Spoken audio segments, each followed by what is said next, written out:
Hey YouTube, this is HxH. I'm Mickey. I'm Rose. I'm Mickey. And this is HxH. I guess I should have said React City, huh? But yeah, so we're back with HxH, another podcast. You guys seem to have been really enjoying the first couple. Did way better than we expected, to be honest. So we're just going to jump right off. I have a couple notes here, what I wanted to talk about. Yeah, so I wanted to start off with something a little hilarious. I don't think I told you guys this off camera, but you know, so Code Geass, Nina, right? Yeah. You know what her last name is? No. What? Einstein. Of course it is. Does it make a little more sense now why she invented the nuke? Yeah. Yeah. Okay. I see it now. I think in real life the guy who gets most credit is Oppenheimer, but I don't remember to what extent, but I believe Einstein helps a little bit with the project, right? I have no idea. I don't remember. No. I don't remember, but I want to say there's something in the back of my head saying no, Einstein helped somehow. I don't know what. I don't know. Do they, when do they say her last name? Like maybe really early in the season or something? No, they will never say it. They never say it? Okay. It's just on her wiki. Okay. Yeah, it's just something that is about her character that's in the manga when they list names. Interesting. Yeah, so why do you think that we still haven't gotten to the reasoning? Why was she making that nuke? You guys ever thought of a reason? Oh, well, she started after Suzaku got knighted, so.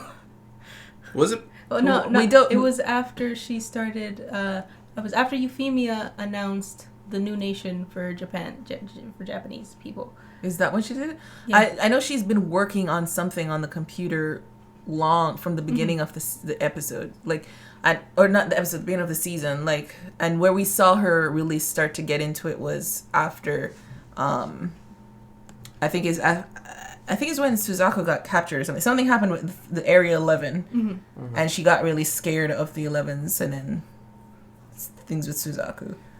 She's always been really scared of the 11s. It doesn't Yeah. really help me pin down the point. Yeah. But I mean, I just mean she's been working on something on the computer since then. And then I remember Lloyd talking to her about it, and she was explaining things about fusion or fission. I can't remember which one. I was like, it sounds nukey.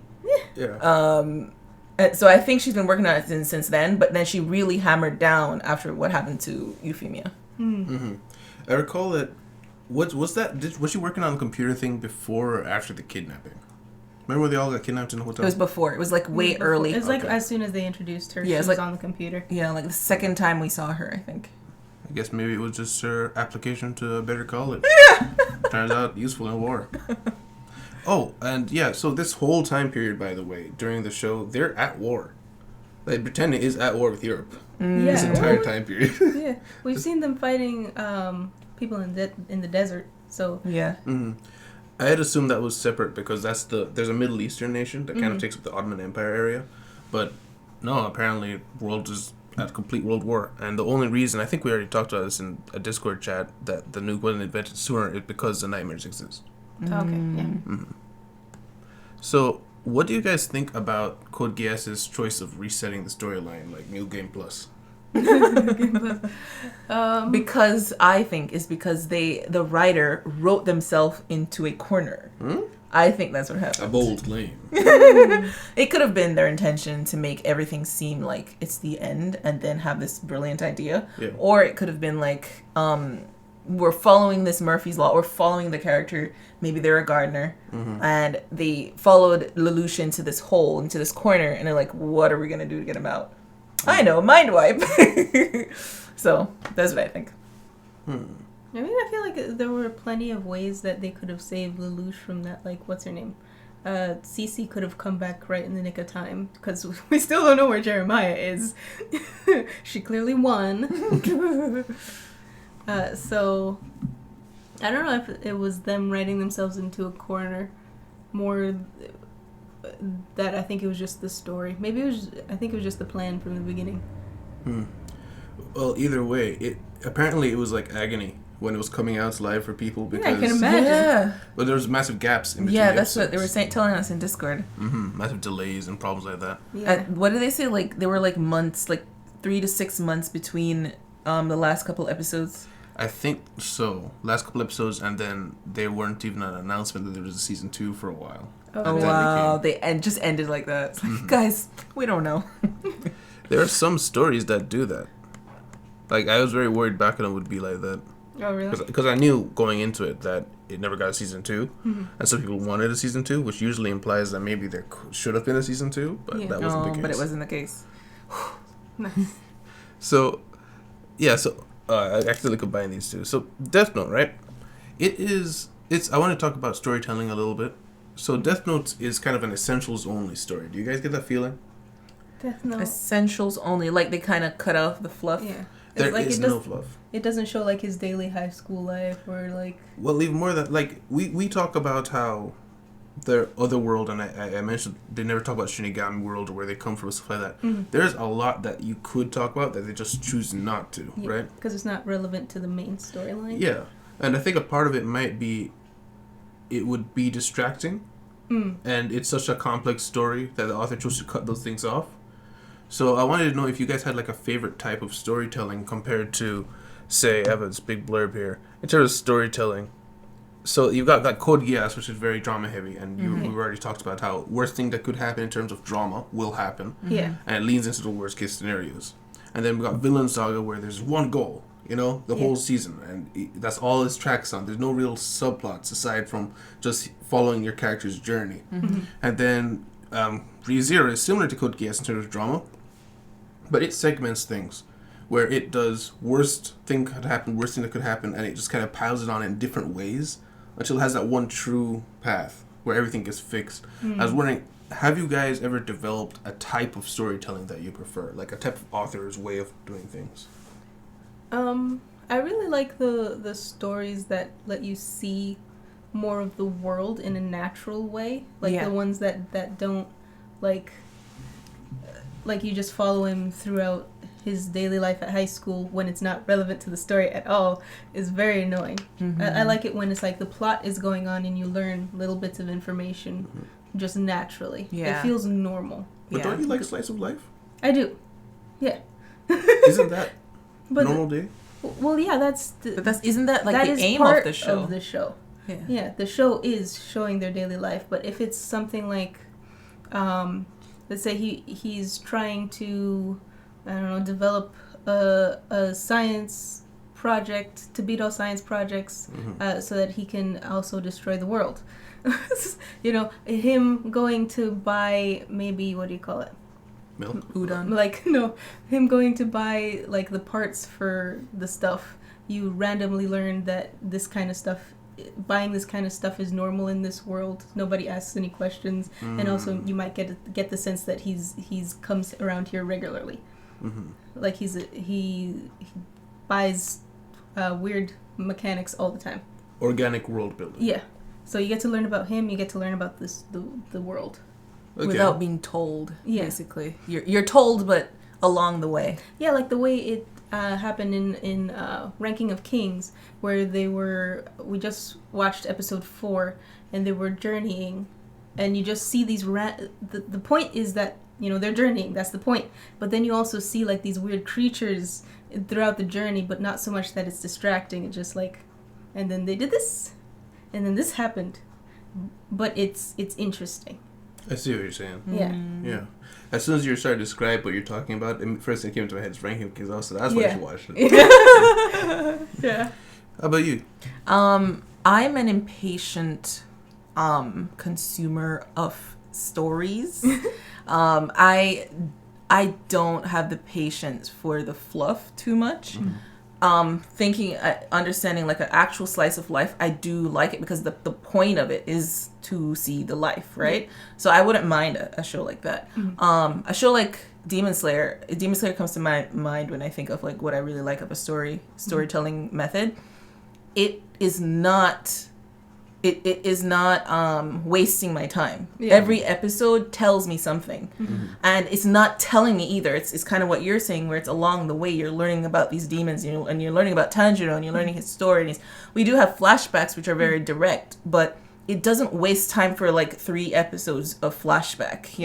We are progressing, and that feeds me. It's like I need progress. I'm like, in my life in general, I'm a very productiveness heavy person. Yeah. So I need to feel like I'm progressing. And it's the same thing with stories. So I don't have patience for shows like it. I think about Naruto that you want us to eventually watch one day. Like 200 episodes of filler. Oh, filler. I'm like, I don't know if I could do it. Maybe I could if like I really fell in love with the characters and like I really want to learn more about them and I could, put up with it. But for the most part, I'm a person who needs to see the story. So Demon Slayer really comes to mind for that because it was so like bam, bam, bam, bam, bam, constantly. Mm-hmm. Yeah. We were going with this story. We did not stop. Became a Demon Slayer in episode 3. Exactly. Yeah, so my impatience kind of informs that decision for me. Yeah. Going to the end of the book to see the end. Exactly. Yeah, personally, I think what I like to find is if I find a show that I like, I want it to stay that way. I don't want it to ever change. If I find remember when I used to read super long books, like when I found War and Peace and stuff like that.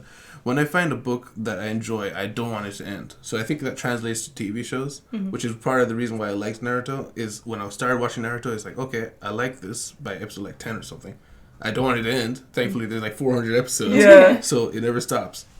But at the same time, that can turn me off from shows where, like One Piece, right? One Piece, I hear gets good at like Deep Blue 7 arc, they say. But because I don't really love the first part of it, I keep falling off. Because I don't enjoy this, I'm not going to do it. Yeah. I fall off kind of easy on animes. Yeah. So you're the type of person who like, you have to be caught very quickly. Yeah. But once you're caught, you're like there forever. I'm there forever. Yeah. For the long haul. Yeah, so I found an interview with the Ranking of Kings author. Really? Yeah, and something I saw that was really interesting is, remember how we were talking about how the bad guys were not necessarily relatable, but that they all had understandable reasons for why they were doing things? Yeah.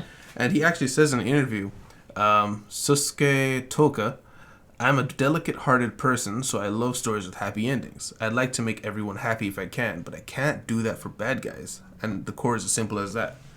So he has to make them have a reason. Yeah, he can't make everybody a bad guy. Yeah. Can't make real bad guys, like people who are like just essentially evil. Mm-hmm. Oh. Yeah, like Sauron, you can't make him have happy. It's true. Yeah, but that definitely creates a story that is super fun to watch. It's because like like you said, nobody's evil for evil's sake. It's fathomable that these people would make these choices. Yes. It's very easy to see why they did it and to not agree with it, but it's like, oh, I see where you come from. Understand. Yeah, it's logical. Yeah, and I'm someone who I get very frustrated when I see a bad guy do something for no good reason. There is a way to do it well, a la Avatar, Last Airbender, Ozai. Ozai was this long, far in the distance, mythical almost figure. Yeah. Just every bad thing came from him. But at the same time, the people who were affected by him were very complex characters. So it never felt like Ozai was influencing the story to be simple. Everything he did had complex reactions, even though he himself is very simple in terms of caricature. But when I watch some shows, what's a good example? Well, I just say Sauron again, even though I enjoyed Lord of the Rings. When you look at a character who's just pure evil in a movie sense, I know there's a lot of lore behind Sauron. I'm saying like in a movie sense. When you're just a character that's pure evil, I'm just like, okay, that's interesting, but I want to understand that character because it helps me get into the world. And I can't really do that if the character just, I want to kill babies because. I have like an issue with like a conflict, an internal conflict when it comes to bad guys with stories, because I feel for the characters. I don't want to feel for the bad guy. You know what will happen. Just look at Death Note. We have Light who is killing people with his justifications, and I'm like, I want to see where this is going.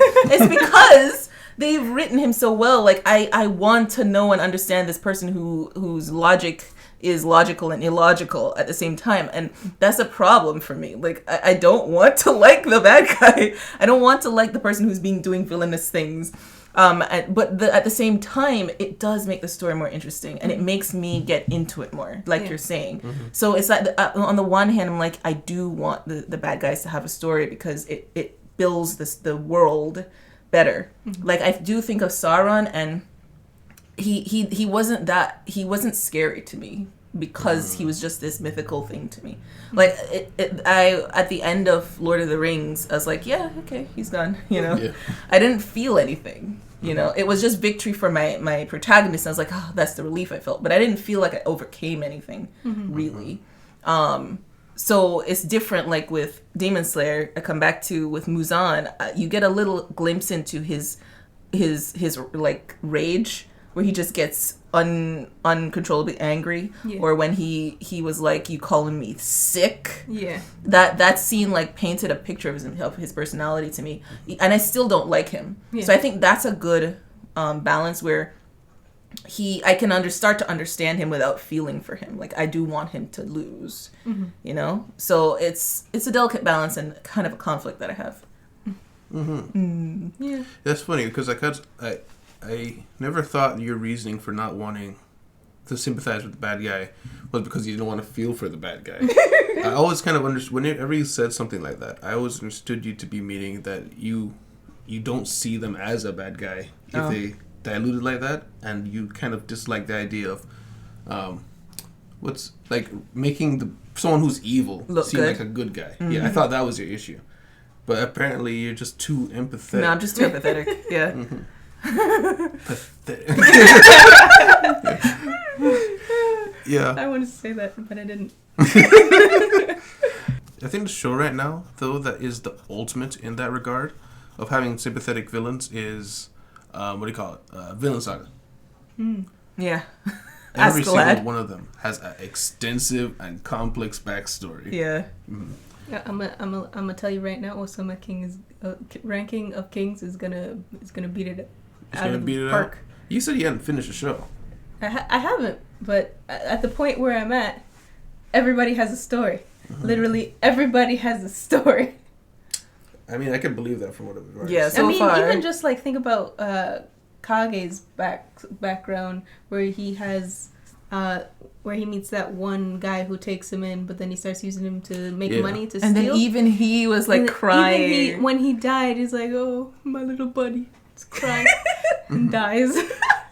He even got a story. Yeah. It's kind of funny. I watched other reactions of that scene because I just thought it was a really powerful scene. And so I wanted to see what other people thought of it. And I read some of the comments, and it was funny how polarizing he was. Oh, really? Yeah, there were some people like, no, that scumbag deserves to burn in hell. I don't care. Like, listen, they're trying to make him out to be have a nice scene at the end. Nah, he was terrible. He's abusive. Whatever.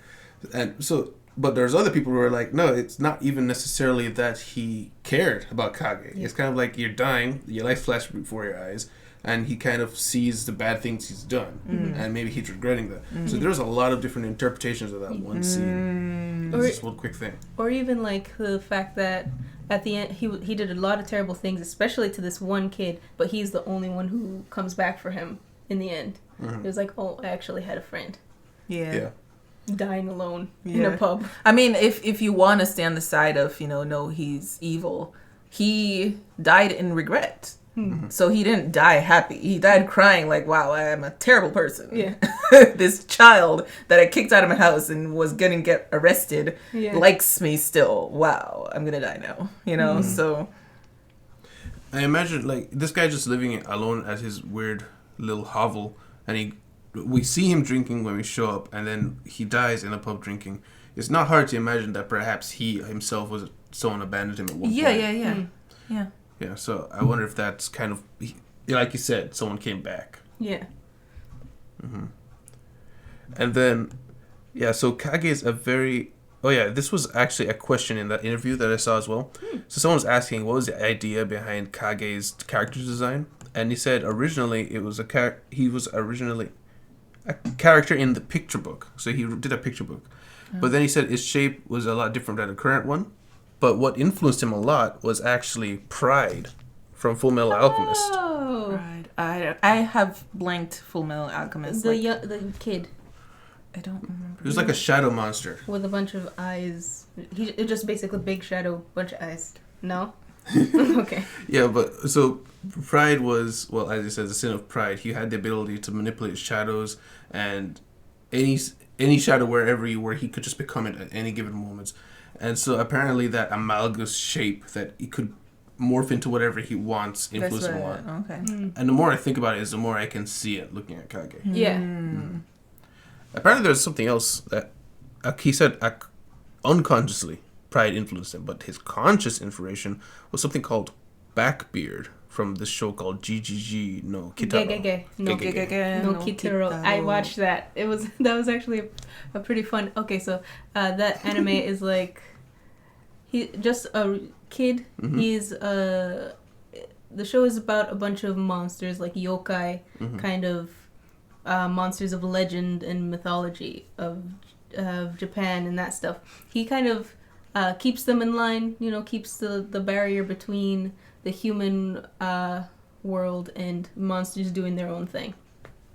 And he helps out humans who have a monster problem every now and again. So Backbeard, I'm trying to remember that character. I remember all the weirder ones. There's Baby Head. I can find it. There's Loincloth. Loincloth. But for some reason, Backbeard has slipped my mind. It must be Backbeard. Probably. It's hold on. You gotta do that again. Cool. And then he Gege no Kitaro. His father is just a giant eyeball. Oh, that what is that? What? Yeah. What is that? Yeah. What is that? Who is that? Yeah. Is that Gege? No, that's Backbeard. That's Backbeard. Oh. He has no beard on his back. That is disturbing. Yeah. But you just said that his dad's a giant eye. No, Gegege's Oh. his father is just one eye. Just a tiny little eye. He likes to stay on his shoulder. You guys might think you want to see it. No. Yeah, that's weird. It's disturbing. Why does he have legs in that one? Older design is a different time. And I only kept this part in just because I thought it was kind of funny. Apparently, the mangaka who did Ranking of Kings, he still has not told his parents about it. Because they still think he's working as a salaryman. They're very old-fashioned conservative types who have no understanding of manga as a career. And he's afraid they'll worry if they find out that he makes a living by drawing. So he still keeps it a secret. Poor guy. The annoying part with that kind of thing is that no matter how long you've been drawing for as a career, they're still like, so when are you going to get a job? Yeah. Yeah. He needs a pat on the back. Yeah. Good for him. Because for a long time, even in the West, there's the archetype of the struggling artist, which is very much a real thing. People who live, I don't even know if you could call it paycheck to paycheck, just in like a crappy apartment in France and just trying to paint out inspiration and through the suffering get a good piece of art, stuff like that. But there are people who hit it big. But even once you hit it big, when someone asks your parents, hey, what do they do for a living? It's like, they're a struggling artist. There's no level up in people's mind. Even though we read in history books about some of the great artists in history, Yeah. I mean, even, especially in Japan, I would imagine they would worry more because, like, artists are super undervalued. Yep. Like, kind of the same thing with mangakas, the people who write the mangas. They have terrible living conditions because they barely get paid anything, and they work all the time. They write an entire manga chapter a week. Oh my gosh. Yeah, some of them get a better deal, because it's basically what you want to do. But yeah, I believe you're expected to do an entire, like, I don't know how long a manga is, 10 pages, would you say? I have no clue. I don't know, but you're supposed to pump one out each week. Goodness. And you have to do the art for that. Yeah, you draw it and everything. Yeah. Let's see. Average manga, 18 to 22 pages. Now imagine doing the art for all. Have you ever seen manga art? And all the shadow and and detailing they do. It's all in black and white, so you have to make it. And some people, I don't know if they still, like, how many people in Japan still do, like, hand versions of it. Before they do the hand, what is it called, screen printing, like when they do the shading, like with this paper thing, and they cut it out, paste it onto it. Yeah, look at that, 40 to 50 pages expected if you're a monthly release. Oh my gosh, which actually is a better deal. That's a way better deal. But it's like you get 4 times the time to do double the amount of work. Yeah, but I can't imagine being that creative. I have to think of everything that happens and keep pace of all these subplots and make sure it's still interesting every week, every day. I have to spend like it's an 8-hour workday every day on this art. Basically, nuts. Like I follow some people on Patreon that. Did you say 8-hour work week? Workday. I follow some people on Patreon that are struggling to get one chapter done in a couple of months. Like they have to get like a, what is it? What do you call it? Like a buffer. They try to make a buffer before they start releasing. And they will release like not even 18 pages, like maybe 6 to 10 pages. Yeah. Like I don't know, like a page a week they'll release. So I can't imagine like trying to do that. Oh my gosh. And they don't get paid much. Yeah. I mean, even just the storyline itself, I can like fathom if one person does story, one person does art, but to do both. Yeah. You guys haven't seen this, but Kaguya-sama, Love is War, I've told you about this. Season 3 is coming out, and I'm super excited because everybody's saying that it's supposed to be in season 3, that they might actually get together. And I'm excited. And I don't know how that explosion is going to happen, but shots will be fired verbally. That is the most. I mean, it makes sense. Yeah. It's just funny to me. It's like, guess what? Season 3 is coming out, and they might actually acknowledge each other's feelings. That I couldn't stand. Story of every slice of life. I don't think I could handle that. No. My goodness. You had us watch that one. Something in Tiger. Dragon and Tiger. That was like a single. That was a season. That was a whole season. That was something else. Yeah. I don't remember the name, but it was little red hair girl. Yeah. And Yakuza looking guy who's actually really nice and a neat freak. I don't remember the name of the anime, but go ahead. Oh, it was Palm Top Tiger, I think. Oh. Is the English name because that was her nickname. But yeah, that was an adorable anime, and I feel Kaguya. Yes, it was. I liked it. Yeah, of course, you know. He doesn't know. What do you mean I don't know? I enjoyed it, but it also made me think. It reinforced the negative stereotypes that I had about slices of life.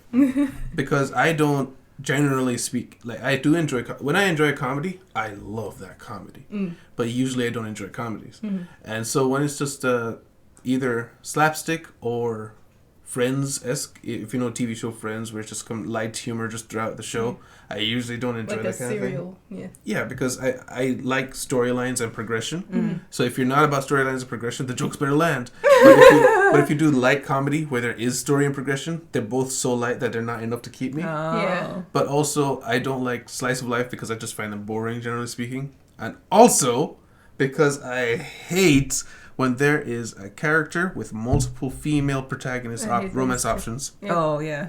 And he has to pick one, and he picks the one I don't want. Those are the ones that I don't watch. Those are the ones that are usually tagged romance first in the stuff, but if it's tagged slice of life first, I'm like, oh, I might do that one instead.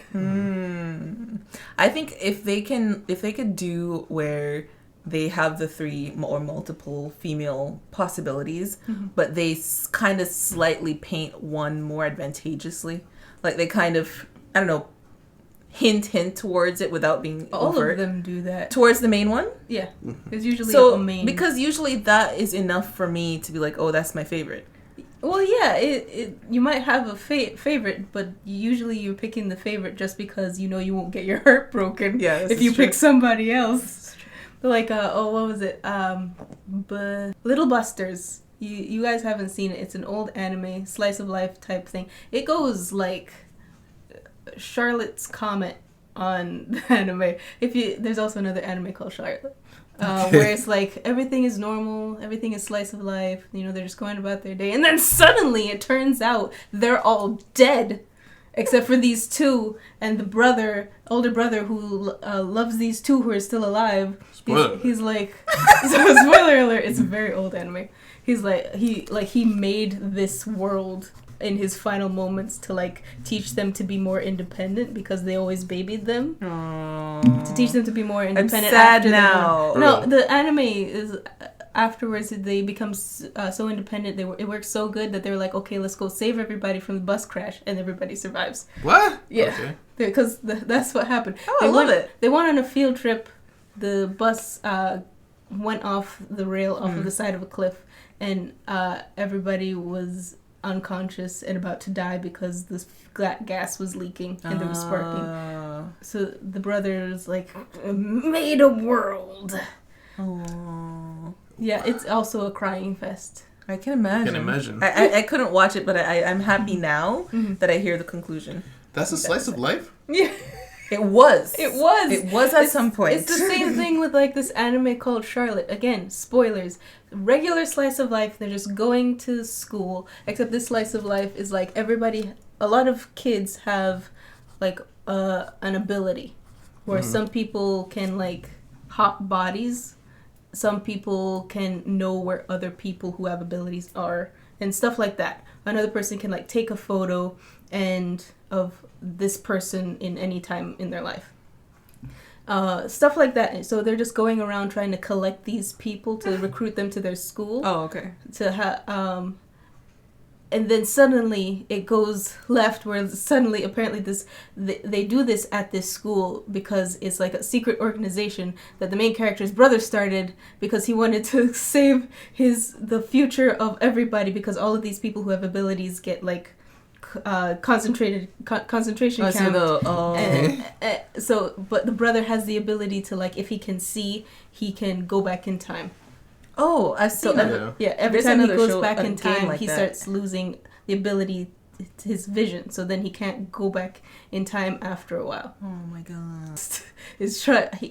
Turns out the brother didn't just have the ability to jump bodies; he had the ability to loot somebody else's ability. So he loots his brother's ability so that he could stop the future that his brother is trying to prevent. And it's just like, what is happening? We were just collecting people before. We're just making friends. And now he's like going crazy because he's trying to collect everybody's abilities all over the world, every single person's ability to like stop the bad future. Yeah. And he goes a little insane. Of course. And he like it ends with him in like rehab or something. But he looks happy, looks like he's recovering. I'm like, supposed to be happy? What happened? I remember you telling me about this a long time ago. I don't think you know what a slice of life is. I was gonna say. No, she's lost all connection to the real world. I forgot what the conversation was before. Yeah, we were just talking about like what slice of lives are and how they can sometimes go directions you don't expect. Yeah. Yeah. So those were two examples.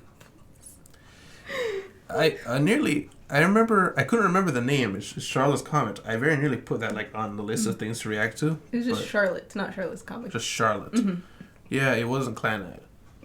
There was also I remember something Clanad, else. Oh, don't get her started. 2. Yeah, that's why, because I looked it up and I was like, this isn't what she was telling me about. My goodness. But yeah, it's like when they do slice of lives, I can accept a show where they pick a character where it's like, okay, this is going to be this girl. I can clearly tell it's this girl. Mm-hmm. It's the first one they introduced. She's really nice or whatever. That's fine to me.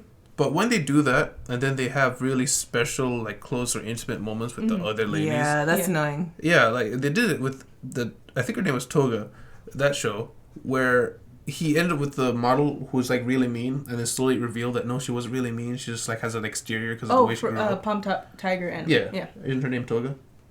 I don't remember whose name is Toga. But someone's name is Toga in the anime. I just don't remember who. The short one, I believe. But they did that with the model lady, and then it was like, oh, they really getting close. They very nearly kissed, and it's like that was a really long and nice episode that was about these two, and did that for every single one of the girls. Yeah. And so then it was like, well, what's the point of that if you're just going to pick her in the end anyway? Yeah. And I get it for romance and drama purposes. It attracts a lot of, tween girls or whatever. Yeah. But, yeah, Don't so... look at me like that. Just not my thing. Yeah, that's why I got into Little Busters. They did that in Little Busters, where for whatever reason, everyone inexplicably falls in love with this middle school sized boy. He's a high schooler, sized, but he's just like, he's so tiny, and everybody loves him for whatever reason. And they had a really compelling second love interest, who everyone was like, I wish he ended up with her. Because like the other girl, usually for whatever reason, the primary girl that they go for is very blank. Yep. Maybe it's like Twilight. Pitch meeting thing. Twilight type storytelling where the main character is so bland that any girl can project themselves onto her. We diverted very far from Kaguya-sama, but there's also Jujutsu Kaisen 0. I believe that's the movie. Is releasing in theaters in North America. Oh. And I watched the trailer for it. It looks super cool. Want to go to the movies? No. We can do a review. But we can't like film in there. No. We just have to write in the dark. Yeah. Yeah, just saying like we go. We watch it and then do a review video. I see what you're saying. Yeah. We could take notes on our phone because we can see. We need to see what theaters it's releasing in, but yeah. Yeah. All right. So next Friday. Yeah, you might be looking forward to a review of a movie. I just realized that like all of the stuff that I wrote down is all about animes that I watched. You guys will have no idea what I'm talking about. But one thing that you guys we're all in the know together is Spy Family. I've talked about Spy Family a bunch of times. Okay, she doesn't remember. Vaguely. Well, basically the whole anime is. Oh wait, yeah, I remember Spy now. Slice of life. Family. Yeah, maybe. I don't know. But what studio is doing it? Oh, same as Ranking of Kings. Yeah, Attack on Titan people studio. But yeah, it's releasing April 9th. So it got a release date. So we have a couple weeks left to wait for it, and it may or may not be on the channel. We'll see how interesting it is. Wait, so you've seen some Nope. Seasons? So this is the first season coming out? Yep. Wait, so Yep. So I watched the trailer. You watched the trailer and I got watched that several excited trailers. about it? Yes. Honestly, I thought you were watched it as well. The way you talked about Yeah. it, like you know a lot about this show. Well, it's because like the concept is it seems super fun, and not necessarily like plot interesting wise, just fun. Again, slice of life type thing. So the father is a spy. He is trying to put together a family. Right, A so fake family. Fake family. For the sake of a mission. So he marries this girl who he Doesn't just know. finds. He doesn't know. He's just like, okay, I'll get her to agree to a formal marriage because he needs to put the family together. She turns out to be an assassin. Just so happens he has no idea. But the little girl that he adopts, she is a telepath. Oh, And so she knows everything. She's listening to their thoughts. Like, the mother thinks, before they're married, she's like, I can't let him know that I'm an assassin, because she actually likes him. She's just blushing all over the place. And the girl is just standing there. She's like, she's an assassin. And then she's just a little girl. She can't do anything about it. No. So I was really excited about the concept. I like slice of life. What am I supposed to do? She likes slice of life. Yes. Yeah. I like interesting lives. Slice of life. Interesting lives, but the slice of it. Slice of it. Slice of it. A slice of it. Okay, I just have a one random comment. I was trying to find it. It was on the last one released on YouTube. Right. Reacts Cast 2, so I think that was 2 weeks ago. And I don't know if you guys know this show, but somebody was saying not to react to, but just a general anime recommendation will be Grand Blue. Hands down the funniest anime I've seen. So it's a comedy. I've seen pieces of it. I know about it. It's very raunchy. Very raunchy. You wouldn't be able to handle it. Yeah. Well, we kind of addressed this already, I think. I think it's the same person. They said, just a nice comment. Kind of nice. You're like, I'll watch anything you'll put up. Because they were talking about the React cast. Nice. So that was nice. Shout him out. What's his name? Oh, this is Bungee Gum. Oh! Thanks, Bungee Gum. From Hisoka's move from Hunter x Hunter. Oh. Bungee Gum. I do not remember that. But, okay, that makes sense why his next comment then. Because he was like, sorry to annoy, but gotta say it. I can't hold myself. Hunter x Hunter when? Yeah. But yeah, we addressed this already. Mm-hmm. Yeah. It's a lot of work to actually get into reacting to that. I've already, I came up with a plan.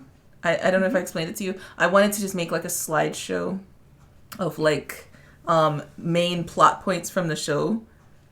From like each arc or every couple episodes, like important plot points, just to like refresh our memories. Okay, this happened, because it might be pertinent to later or something. Mm-hmm. I was gonna just watch the recaps myself and make that, and then we'll just make a video of a recap, Mm-hmm. and then we can post it the same day as the next episode. So people who don't want to watch the recap can just watch the actual episode. Yeah, it was just an idea. I was thinking of something similar. I was thinking like we either have a very, very long episode where we just talk about everything that happened and maybe, like you're saying, key points of what you think about this when Gon did that or when Killua did that. And then we arrive to the point where, okay, and now we're going to resume watching. Because I really don't... I mean, for you, it actually would probably be the same as a new reaction. Yeah, I'd be like, oh my gosh! Because you've forgotten so much of it. Yeah. But, yeah, we still have quite a bit to go through. I believe we were only just starting the ants thing. Yeah, we got to just about the war with the ants was going to start. Yeah. Right before the palace invasion. Mm-hmm. Right. I think right before that. Yeah. Which is pretty far. Yeah. But we didn't finish it. The rest of the ant invasion is like the other half of the anime. We're like halfway through the amount of episodes that are in existence. Okay. So made it like 70 episodes. Another 70 episodes are going to be about this ant invasion. Right. Yeah. Yeah. And that's the thing. Is like, I know some people will be disappointed with episodes that will be skipped. Missed, yeah. But I ain't about faking those No, reactions. we're not going to rewatch it. Like re-react to something we remember.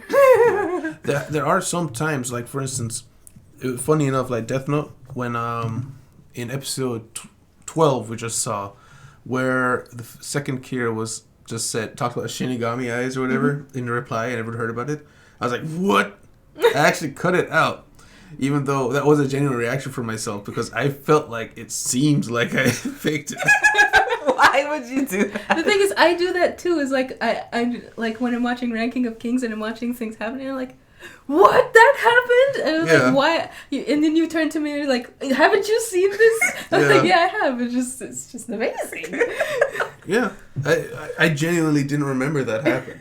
But for some reason, the way I said it, looking at it, maybe it's just me being judgmental, I thought like, wow, I look like I faked that. Yeah. But I genuinely had no idea that was going to happen, so I just cut it out. Oh, you should know. One thing to, I don't know if it's to comment on, more to rant on.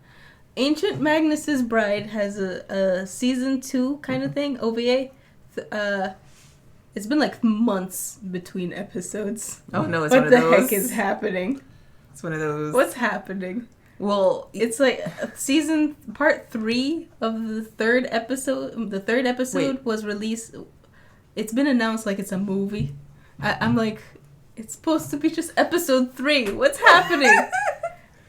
Wait, out of what season is this? This is like, it's not really a season. It's 3 episodes. It's kind of an OVA, but it's like a continuation after the first season. But I'm like, what OVA is like 3 months apart? So are you happy or annoyed? Yesn't. Okay. Yeah. So so it's a continuation of the story, but they're treating it like it's an OVA rather than just having another season. Yes. Why? I don't know. Anything in there that's happening? No, she's supposed to be preparing to like go off to mage school or whatever she's doing. So but at the same time, there's like the subplot of like under like a rock, a special rock has like a bunch of people stored in there, and they all come out to like migrate somewhere else. But, like, they lose their king somehow because the king is supposed to lead them. This king is with this other kid because he took part of the rock with him.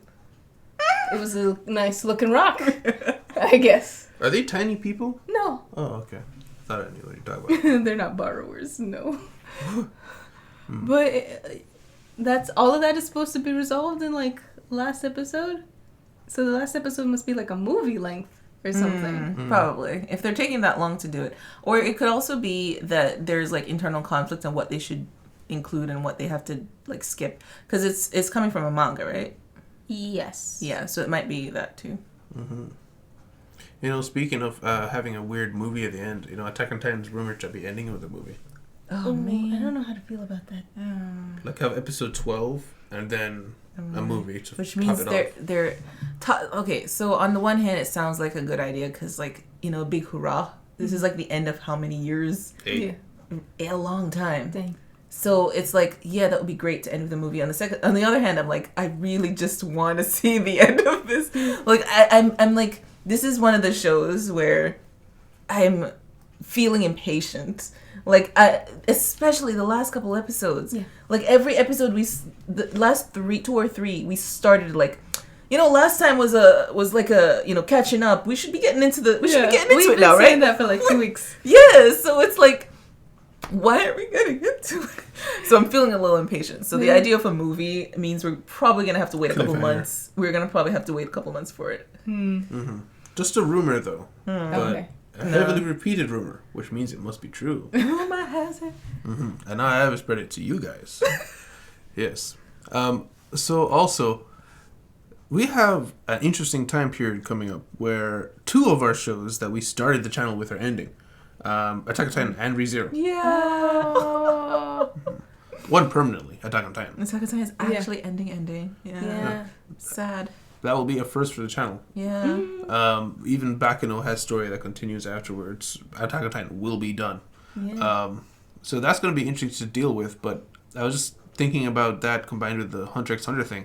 Maybe the time is coming up where we could do that Hunter x Hunter thing, because now we finally have 2 slots that are open that were never open before. Because I want to do a poll for one of the shows at least. So since 2 shows are ending, we could just do that, like put Hunter x Hunter in one. Yeah, and give the other one to the people. Yeah. So that would bring it up to 3 poll shows. That would be Death Notes, that would be Code Geass, and that would be whatever show we get chosen. Speaking of poll, I know we're coming to the end of our time, but I just had this one thing that we could talk about is Ranking of Kings, sub or dub. The reason I brought it up is because I was looking through comments. I was just like glancing at comments. I usually glance at comments that of old episodes because he goes through the comments only the first couple days of a show release. So if you comment on an old show, he probably won't see your comment. So I always like glance through any comments of people just like, hey, love you guys, and I'll heart it. I try not to read anything that's like actually about the show. But I couldn't help but see this one guy was like, why are you watching the dub of Ranking of Kings? And they were like listing off each person. I was like, this person sounds like a whiny. I hate this person's voice. And then they were like, only Hilling and Bo's voice was good though. Oh, I like read those that. 2. You read it? Yeah. Yeah, but it wasn't marked or anything. So Yeah, I didn't mark because I thought you wouldn't read the non-marked comments. But I guess not. no, I just read it. I couldn't help myself. But it just brought up the question that we were having at the beginning of last Ranking of Kings that we recorded. That's up on Patreon right now.